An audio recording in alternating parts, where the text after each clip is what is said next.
નમસ્કાર મિત્રો, સ્વાગત છે તમારું ઉમિયા ફૂડ ચેનલ ઉપર। તહેવારો નજીક આવી રહ્યા છે તો તહેવારો નિમિત્તે આપણે જે બેસનના લાડવા બનાવીશું એના માટે મેં અહીં બેસન લીધું છે। જે તૈયાર બેસન આવે છે એ જ લીધું છે। 2 બાઉલ બેસન છે। હવે આને શેકી લઈશું। આપણે મગદળ જે મગજના લાડુ કહેવામાં આવે છે એ જ બનાવવાના છીએ। 2 વેરિએશન આવે છે એમાં જે કકરો લોટ આવે છે એની પણ પ્રસાદી બનતી હોય છે અને આ રીતે ઝીણા લોટની પણ પ્રસાદી બનતી હોય છે। આજે આપણે આ ઝીણા લોટના બેસનના લાડવા બનાવીશું। એક વાસણ લઈશું। હવે એમાં 1 ટેબલસ્પૂન જેટલું ઘી ઉમેરીશું। ઘી ગરમ થાય એટલે એમાં આપણે જે બેસન લીધું છે, ચાળીને લેવાનું છે બેસન, એ બેસન લઈ લઈશું। બધું મિક્સ કરીશું। હજુ ઘીની જરૂર પડશે। હવે બીજું ઘી ઉમેરીશું। ટોટલ હાલ મેં 3 ટેબલસ્પૂન જેટલું ઘી ઉમેર્યું છે। બધો જ ચણાનો લોટ પલળી જવો જોઈએ। એકદમ સ્લો ગેસ ઉપર જ આપણે આ ચણાના લોટને શેકવાનો છે।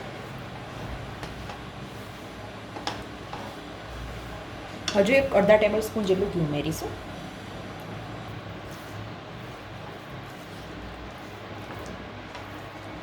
બસ આ જ રીતની કન્સિસ્ટન્સી રાખવાની છે। જેમ જેમ બેસન શેકાતું જશે એમ એનું લિક્વિડી ફોર્મ થતું જશે। તમે જોઈ શકો છો થોડી વાર પછી એ ધીમે ધીમે એકદમ ઢીલું થવા લાગશે। હજુ પણ આનાથી ઢીલું થશે અને લોટ શેકાતો જશે એટલે એની સોડમ આખા ઘરમાં પ્રસરવા લાગશે। તમે જોઈ શકો છો ધીમે ધીમે એની ક્વોન્ટિટી પણ વધવા લાગે છે, કેમ કે લોટ શેકાય છે એટલે એ ફૂલવા લાગે છે અને આ રીતે લોટની અંદર જાળીઓ પડશે। બસ હવે આને સ્લો ફ્લેમ ઉપર 5 મિનિટ સુધી શેકી લઈશું। સહેજ બદામી રંગ થાય, એકદમ લાઇટ બદામી રંગનો કરવાનો છે।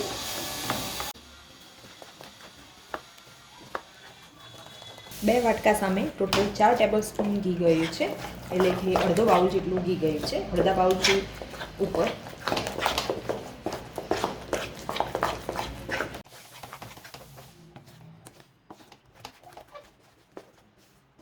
લોટમાં જ્યારે આ રીતના બબલ થાય છે, મિશ્રણનો કલર પણ સહેજ ચેન્જ થઈ ગયો છે, એકદમ લાઇટ જ ચેન્જ કરવાનો છે।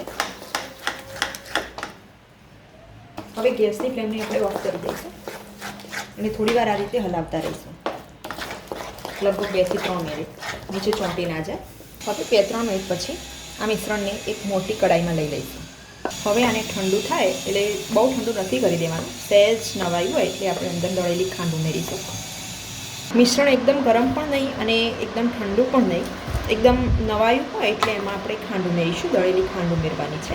1 બાઉલ જેટલી મેં ખાંડ લીધી છે, પૂરો 1 બાઉલ ભરીને નથી, પહેલાં થોડી થોડી ઉમેરતા જઈશું અને મિક્સ કરતા જઈશું।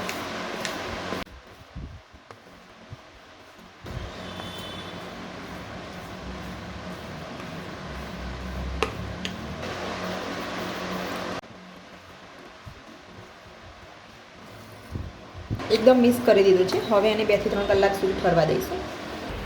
થોડી વાર પછી એકદમ ઠંડુ થઈ ગયું છે, 2-3 કલાક પછી હવે એની લાડવા વાળીશું।